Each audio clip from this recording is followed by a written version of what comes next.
नमो भगवती रुद्राय। नमस्कार दोस्तों, आज की इस वीडियो में हम सुनेंगे काल भैरव की पौराणिक कथा। इस कथा के श्रवण से कई प्रकार की परेशानियों से मुक्ति मिलती है। इसके साथ ही माना जाता है इस कथा के श्रवण से भगवान भोलेनाथ की भी कृपा की प्राप्ति होती है। काल भैरव भगवान शिव की ही उत्पत्ति है। काल भैरव की पूजा करने से जहाँ मनुष्य की सभी मनोरथ पूर्ण होती हैं और लंबी से लंबी भी यदि कोई रोग है, बीमारी है, परेशानियां हैं, दुख है, तकलीफ है, उन सभी से जहाँ व्यक्ति को मुक्ति मिल जाती है, वहीं उसे सुख की भी प्राप्ति होती है। भगवान भोलेनाथ जब अत्यधिक क्रोध की अवस्था में आ गए थे, तब काल भैरव की उत्पत्ति हुई थी, जिन्हें देखकर समस्त देवी देवता थरथराने लगे थे। काल भैरव का ऐसा विकराल रूप था कि यह बहुत ही डरावना प्रतीत होने वाला था। इसके विषय में बहुत ही रोचक कथा है, पौराणिक कथा है। खासकर इस व्रत की कथा को यदि आप सुनते हैं तो आपको समस्त प्रकार की परेशानियों से मुक्ति मिलती है। भूत, भविष्य, वर्तमान, इन सभी में भगवान शिव को ही सर्वश्रेष्ठ माना जाता है। जो चराचर जगत के ज्ञाता हैं, उनके द्वारा उत्पत्ति जिस देवता की हुई, उन्हें काल भैरव के नाम से हम सभी जानते हैं। काल भैरव के वैसे मुख्य तौर पे 8 रूप माने जाते हैं और उन रूप की पूजा करने से भगवान अपने सभी भक्तों की रक्षा करते हैं। और उन रूपों की यदि आप पूजा अर्चना करते हैं तो उनसे अलग अलग फल की भी प्राप्ति होती है। आज की इस वीडियो में हम कथा सुनेंगे और इसके साथ ही जानेंगे काल भैरव के मुख्य तौर पर 8 रूपों की पूजा करने से आपको किन किन फलों की प्राप्ति होती है। काल भैरव के किस रूप की पूजा करने से कौन सी मनोरथ आपकी सिद्ध होती है। आइए व्रत की कथा हम आरंभ करते हैं।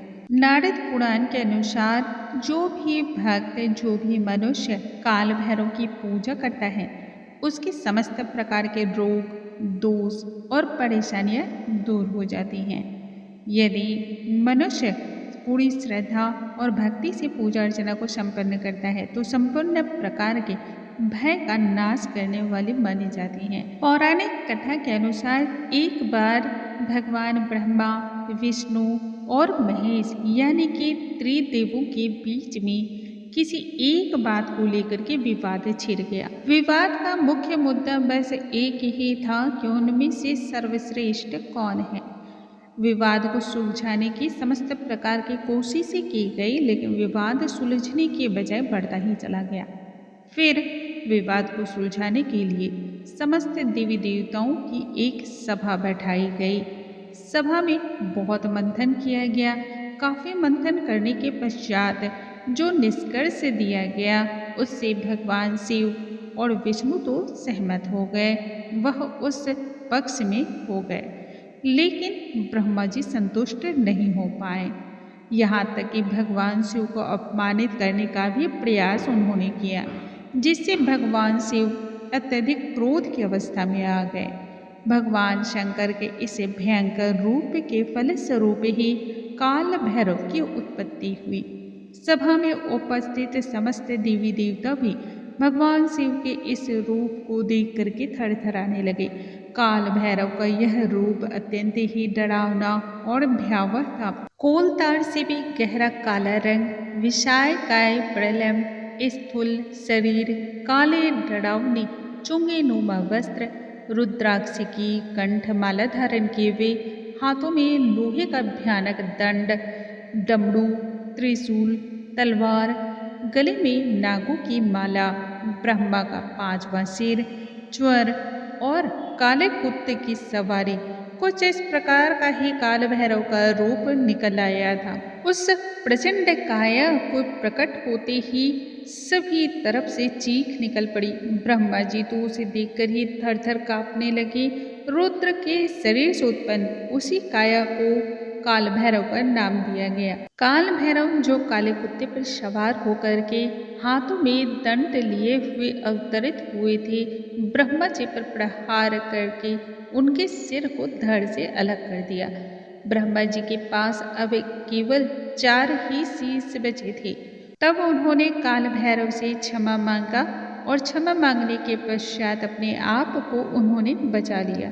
ब्रह्मा जी के माफी मांगने पर भगवान शिव पुनः अपने रूप में वापस आ गए, लेकिन काल भैरव पर ब्रह्म हत्या का दोष चढ़ चुका था, जिससे मुक्ति के लिए वे कई वर्षों तक यहाँ वहाँ भटकते हुए वाराणसी में जा पहुँचे और वहाँ उन्हें इस पाप से मुक्ति मिली। भगवान काल भैरव को महाकालेश्वर दंडाधिपति के नाम से भी जाना जाता है। वाराणसी में दंड से मुक्ति के मिलने के कारण ही इन्हें दंड पानी भी कहा जाता है।